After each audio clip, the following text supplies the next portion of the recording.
Hey guys, it's Day We with the Day We Travel, but because we really can't travel anywhere during this pandemic right now, I decided to work on a brand new fun project called The Day We Cook, where I cook from home and feature a dish from around the world on a bi-weekly series.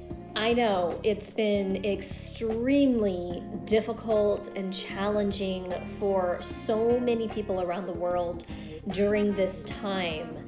And as much as we all would love to just hop on that airplane and vacation somewhere either new or exotic or even to a place that we've been to before, we just can't. The safest place to be right now is at home. So while we're at home, why not have some fun in the kitchen? And while we're in the kitchen, why not travel virtually through food? And with every dish I feature, you will learn the origin of the dish and how best to prepare it. So welcome to The Day We Cook. Welcome to the very first episode of The Day We Cook. And welcome to my kitchen. As you can see, it is not very big, it's quite modest, but I have everything I need to put out some fantastic food. So let's get started. So today we will be making beef satay with peanut sauce. Wait, what is satay? So satay is essentially grilled marinated meats on skewers, and think of them as a shish kebab, which originates from the Middle East, and the kebabs themselves were said to have been invented by the Turkish soldiers. Wait, pause. Turkish soldiers. Imagine saying that 5 times fast. It is not easy. But the Turkish soldiers used to grill cuts of wild game skewered on swords over open field fires during their invasion of Anatolia. Call them kebabs usually when you're in the Middle East, and satay when you're in Southeast Asia. It's practically the same thing. Very popular street food in Southeast Asia. In fact, you will find it all over Southeast Asia, typically sold in hawkers. And the preparation will vary depending on what country you're in.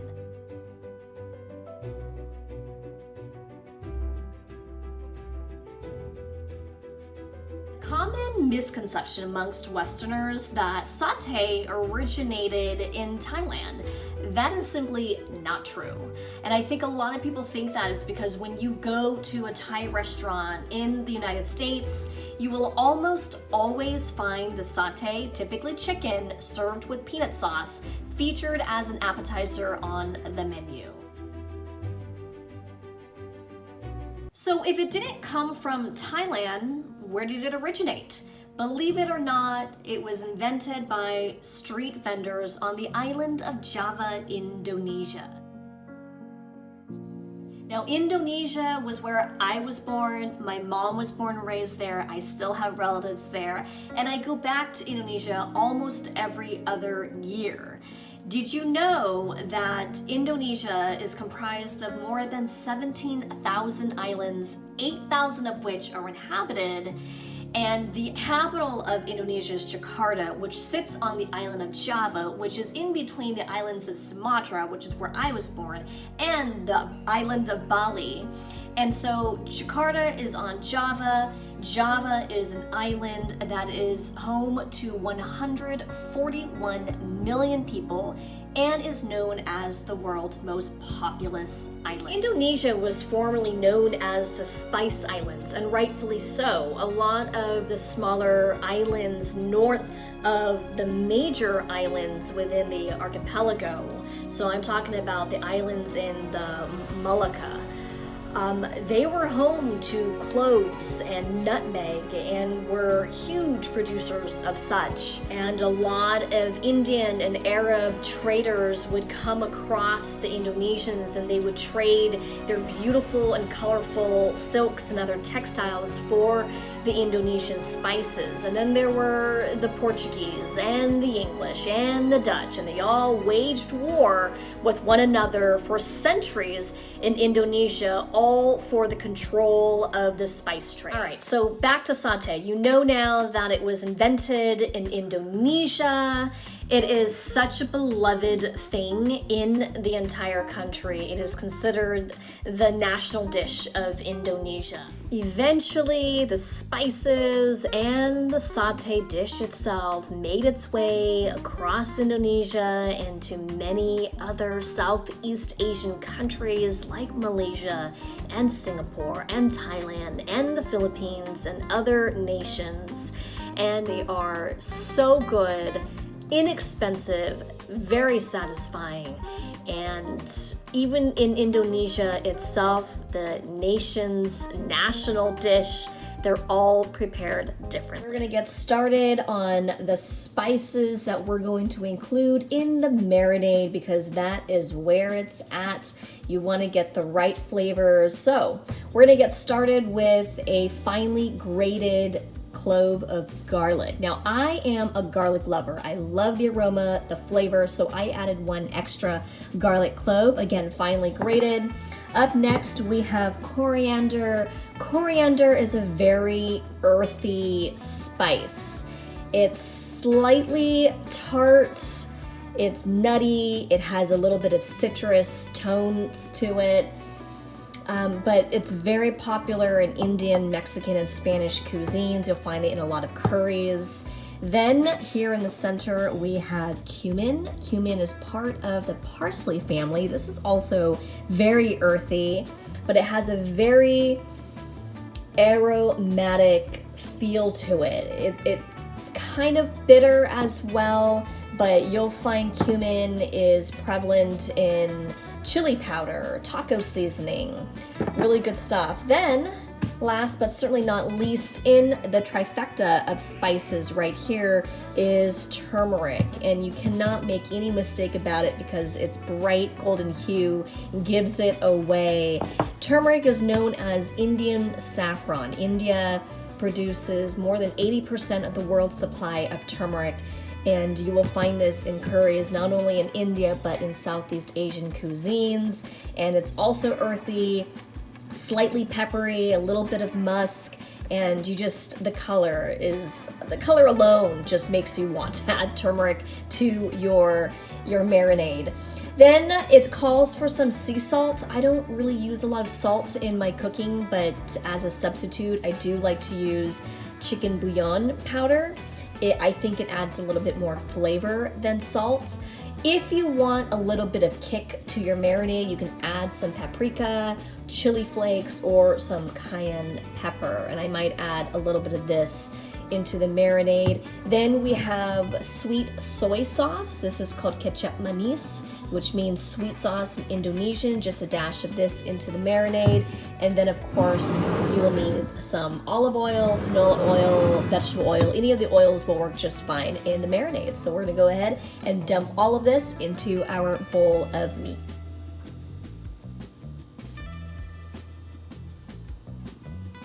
Let's go ahead and talk about the main ingredient of this satay dish, and of course that is our protein. Today we are using beef, and you want to use a tender cut of steak, whether that be ribeye or sirloin like porterhouse or New York steak strip.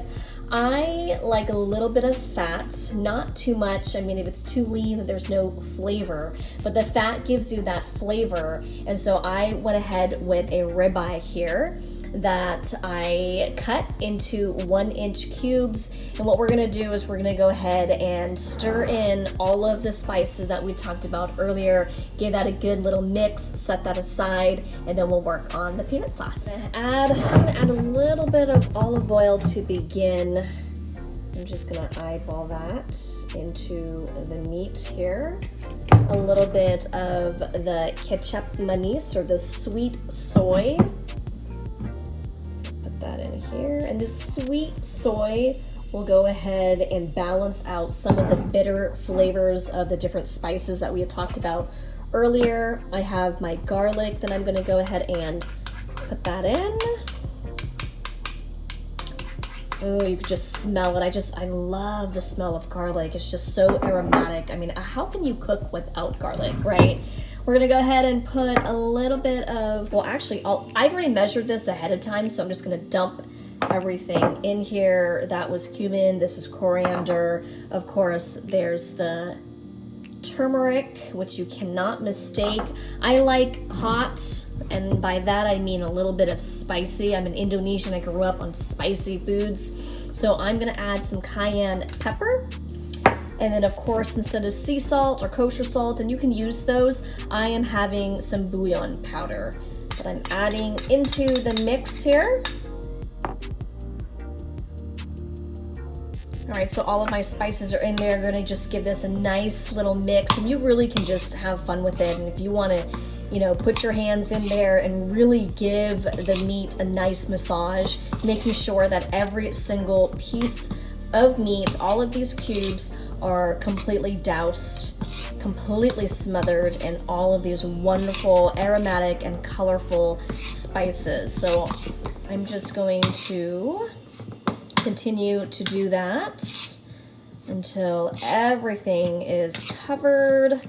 And then once it's all mixed in, we're gonna go ahead and set it aside. And this is something that you can do well in advance. If you want your meat to have even more flavor, right? You wanna go ahead and just have this marinated in the fridge for maybe a minimum of an hour to 2 hours. You can even marinate it overnight. So it's something that you could totally do ahead of time if you're in a hurry, or you just, you know, maybe you have a party or a group of friends or whatever. You can do this well ahead of time. So it's pretty much mixed in there, as you can see. I'm just gonna set this aside, and then we're not, you know, for the purpose of this video, obviously I'm not gonna pop this in the fridge. I'm just gonna go ahead and cook this on the grill in just a few minutes. We're gonna go ahead and work on the peanut sauce. The meat is off to the side, I'm marinating. We're gonna go ahead and get started with the peanut sauce. It is super simple, very few ingredients. Sometimes when you're looking up recipes for peanut sauce, you'll notice that some people have included a long laundry list of ingredients.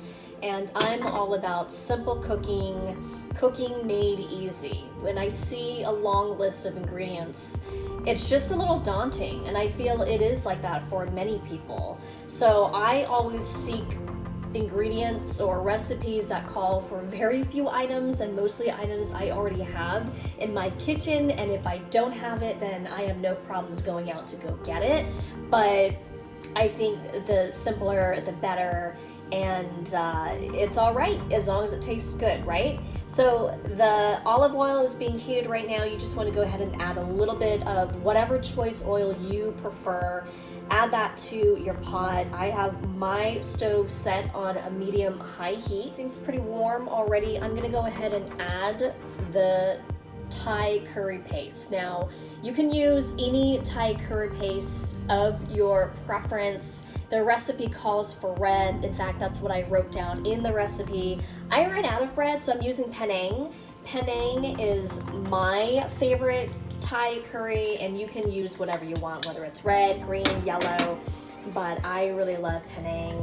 It has all of the spices and then some, a little bit of galangal and ginger and garlic, all mixed in the curry paste, so that way you don't have to get all of those ingredients and chop them up yourself. The paste does that for you. Plus, it's a Thai curry paste, you know, made by Thai people, so they know what they're talking about, and the flavor is spot on. So you want to go ahead and add your curry paste if you haven't done that already, and you want to give that a nice little stir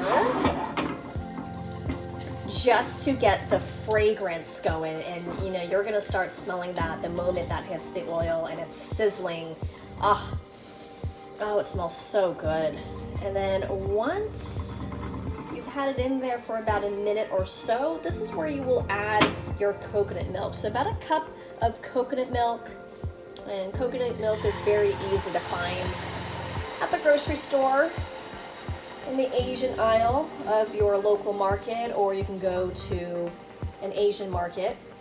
I live in Los Angeles, and we have no shortage of Asian markets: Chinese, Japanese, Thai, whatever you want, we have it. So I usually run down to my local Japanese or the Korean market, and everything I could possibly want is right there. So, but any coconut milk will do. So give that a nice little stir. And the more you stir, the longer it simmers here in the pot, the thicker it's gonna get. And then right after you've given it a nice little mix, this is where you will add the peanut butter. Some recipes call for peanut butter, other recipes don't call for peanut butter at all. I think it's a really great idea. I think it's a lot easier. Oh look, it's a brand new peanut butter. I'm gonna put this on low while the coconut milk is simmering in the pot with the Thai curry paste. I'm gonna open up my peanut butter.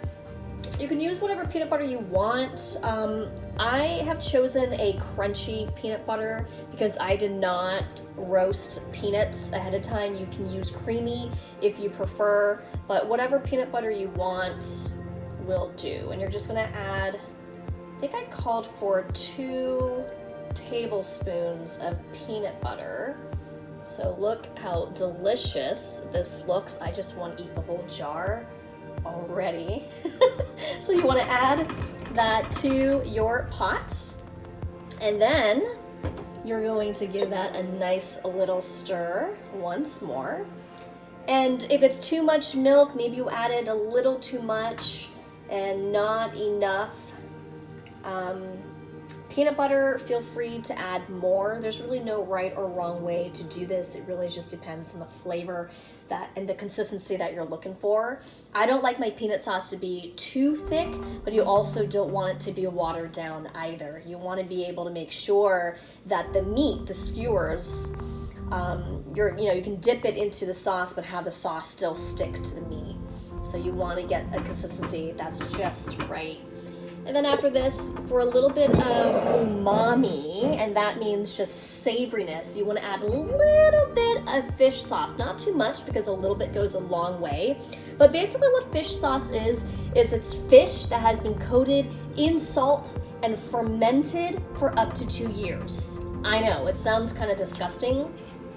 And if you smell this, woo, it is super pungent, but I promise you, the moment you put this into your pot, the heat is gonna mellow out the flavor just a bit without compromising the umami, the savoriness that you get out of fish sauce. So just a teaspoon of this will go a long way in the pot.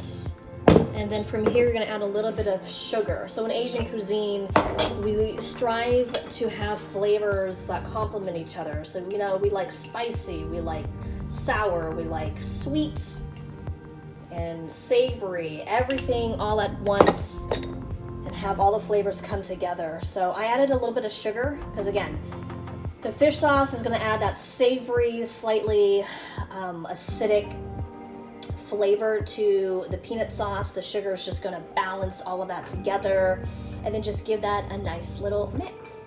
So you just want to keep on stirring until everything is mixed in quite nicely. I added just a little bit more peanut butter because I didn't have the thickness that I was looking for.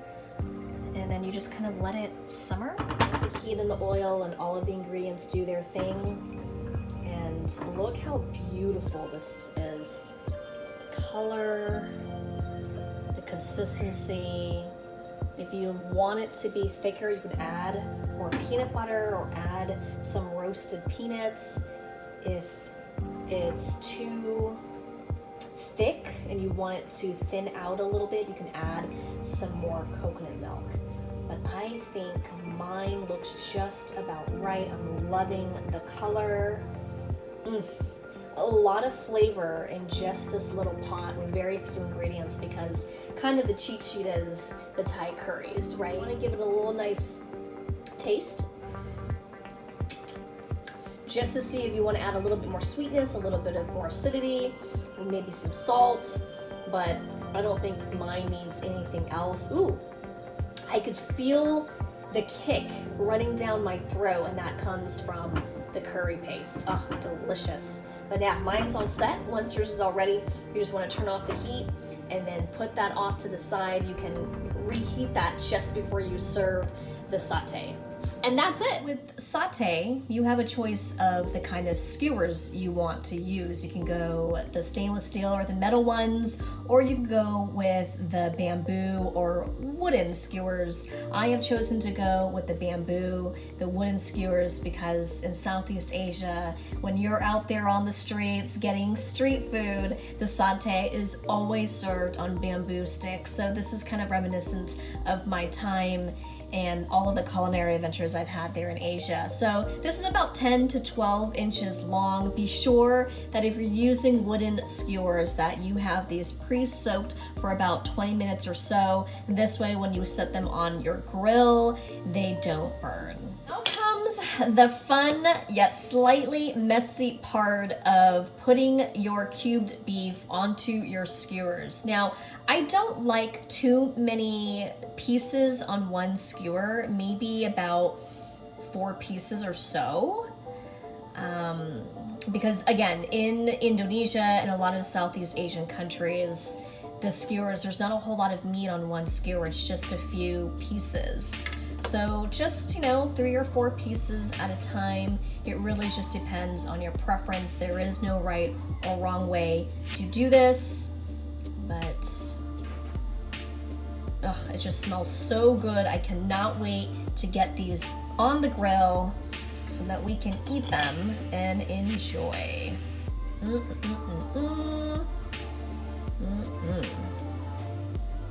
yum, yum. Yeah, I would say, if you do this with kids, this would be the most fun part for them, to get their hands dirty and to put all of these beautiful pieces of meat onto the grill. Go ahead and use an outdoor grill. You can use a pretty large frying pan or an indoor barbecue grill plate, but I am using this really beautiful, recently discovered indoor smokeless grill. So I'm just gonna go ahead and get started here and add 1 skewer at a time. Ooh, you can hear it sizzle already.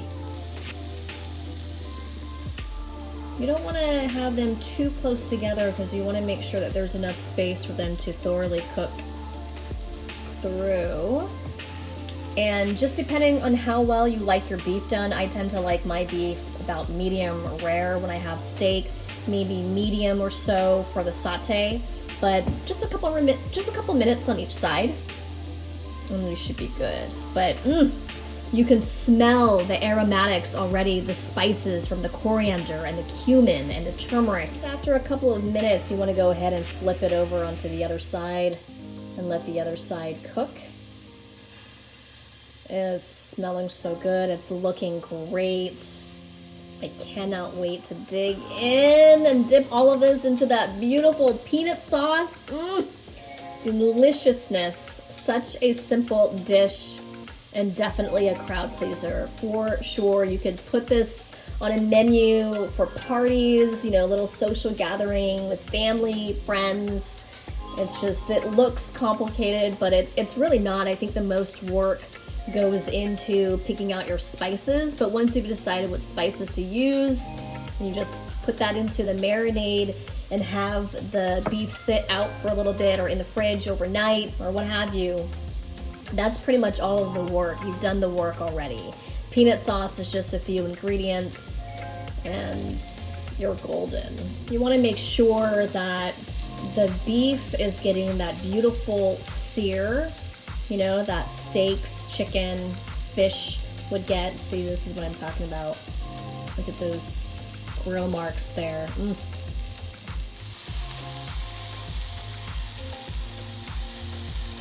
This looks pretty much ready for me. I have a really nice sear on all of the sides of the beef, and the color looks just about right.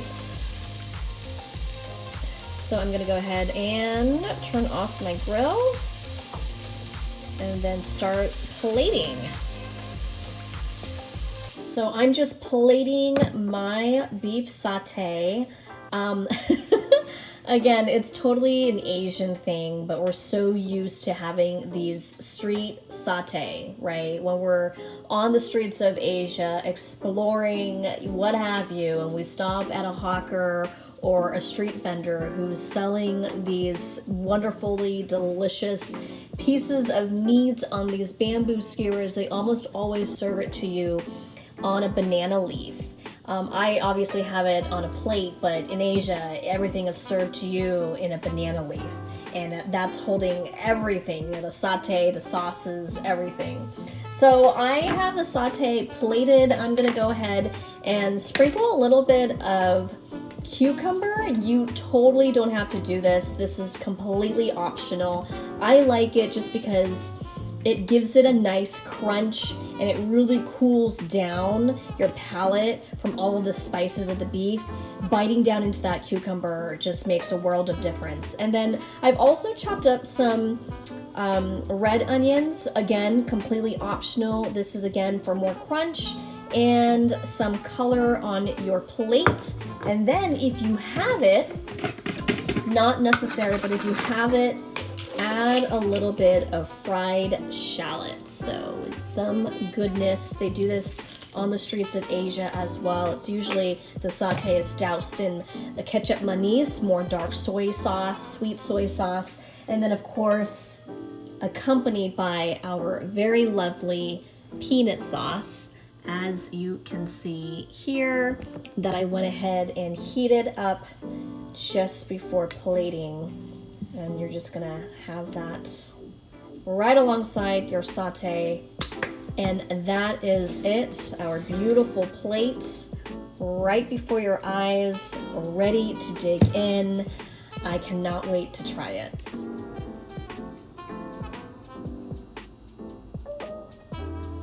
Now, if you wanted to add a little bit more freshness to the plate beyond the sliced cucumbers and the red onions, you can add some parsley or coriander leaves, or of course also known as cilantro. So I have some fresh cilantro. I always keep fresh herbs in my kitchen or in my fridge just for whenever, you know, you need it.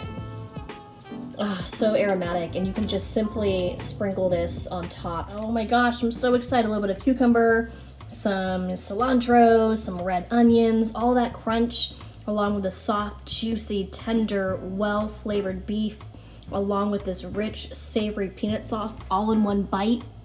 Can't wait.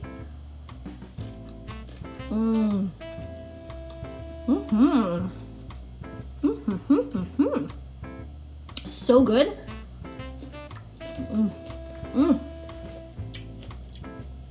That is absolutely delicious. Look how beautiful this beef is, along with this really pretty color and the peanut sauce, as you can see.